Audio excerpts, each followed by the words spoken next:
Highway road పనులను నిలిపివేయాలంటూ సిద్దిపేట జిల్లా కేంద్రంలోని ఆర్జీఓ కార్యాలయంలో రైతులు ధర్నాకు చేపట్టారు. జనగాం ఎక్స్ రోడ్ నుండి సిరిసిల్ల వరకు వెళ్లే స్పెషల్ హైవే రోడ్డు సర్వే పనులను ఆపాలని కోరారు. అధికారులు రైతుల సమస్యను పట్టించుకోకపోవడంతో ఆవేదన వ్యక్తం చేశారు. అనంతరం ఆర్జీఓ కార్యాలయం ఎదుట 9 గ్రామాల రైతులు బైఠాయించి నిరసన తెలిపారు. 30 లక్షలు పెట్టి పోసిన సార్ నేను అయితే ఇప్పుడు అక్కడికి అయిపోతుందో అంటారు. ఆడికి అయ్యి మొన్న జండలు వాచిపోయారు. మేము లేనేలేము, జండలు వాచిపోయాము. జండలు వాచిపోతే ఇప్పుడు మాకు అక్కడ అవసరమే లేదు, ఆ రోడ్ అవసరమే లేదు.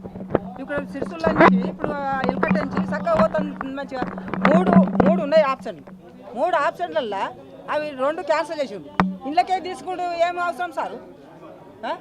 మాకు రైతులకు, సన్నకారు రైతులకు ఇప్పుడు 15-20 ఊర్లకు అంత సన్నకారు ఎకరం, అర్ధెకరం, పావు ఎకరం అంత సన్నకారు రైతులే. అందరినీ ఖరాబ్ చేస్తున్న వాళ్ళు ఇక మందులు తాగి చచ్చిపోయేది ఉన్నది, ఏం లేదు. వీళ్ళు అట్లే పోతాం అంటే మంచికో డబ్బు ఇవ్వమను, మంచికో డబ్బు ఇస్తే ఆయనతో ఆ జాగాలని చస్తారు, ఆయనతో తాగుతారు, సత్తారు. అప్పుడు ఆయనతో వేసుకోమని, అప్పుడు రోడ్ వేసుకోమని సార్. గంతే, ఇక ఇంకేమున్నది ఏం లేదు.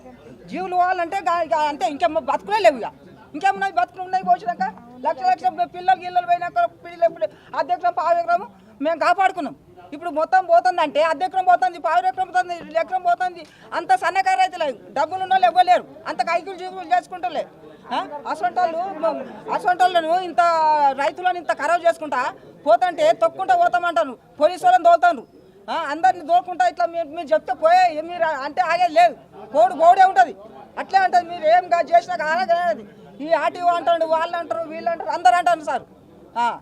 ఇది దయచేసి మాత్రం ఇది ఒకటి మాత్రం మాకు ఓ డబ్బాలు ఇచ్చి మంచికో డబ్బు నంబర్లకు ఇచ్చి డబ్బా మంచికో ఇసం డబ్బు ఇచ్చి ఆయనతో ఆనే తాగుతాం, సత్తాం, పోతాం.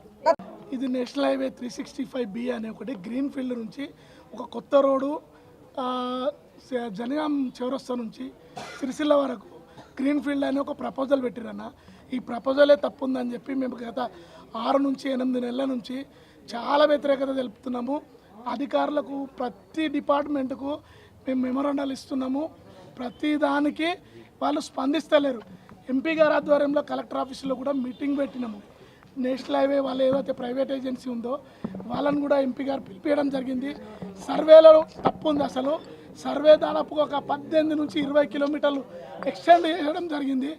జనగాం నుంచి ఇటు టోల్గేట్ దాటి రావాల్సిన అవసరం లేదు, వచ్చి సిరిసిల్లకు తీసుకుపోవాల్సిన అవసరం లేదని ఎంపీ గారు కూడా వాళ్ళకు ప్రైవేట్ ఏజెన్సీలో పిలిచి ఆ రోజు ఆర్టీఓ గారు ఉన్నారు.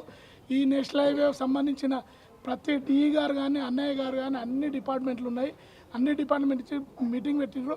సరే ఆల్టర్నేటివ్ మేము సర్వే చేస్తామని చెప్పారు. ఎంపీ గారు కూడా ఆ రోజు ప్రశ్నించడం జరిగింది.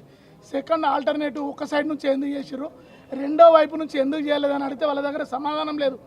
ఇప్పుడు వీళ్ళు సర్వే నిర్వహిస్తున్నారు. ప్రతి గ్రామంలో టోల్గేట్ నుంచి నాచారం నుంచి మొదలు పెడితే అక్కడ ఎక్కడ చెక్కాపూర్ వరకు సర్వే వాళ్ళను ప్రతి జగలు అడ్డగించడం జరుగుతుంది, పంపించడం జరుగుతుంది. పోలీసు వాళ్ళను పెట్టినా ఖచ్చితంగా రైతులు వినడం లేదు. వాళ్ళ వ్యతిరేకతను తెలుపుతారు. ఈరోజు ఆర్టీఓ గారు మా అన్ని 9 విలేజ్ల గ్రామాల ప్రజలను ఇక్కడికి పిలిస్తే మా వ్యతిరేకతను మేము తెలపడానికి వస్తే ప్రెస్ వాళ్ళకి మేమే ఇన్ఫర్మేషన్ ఇచ్చినాము. మేము 3 ప్రశ్నలు రేజ్ చేసినాం.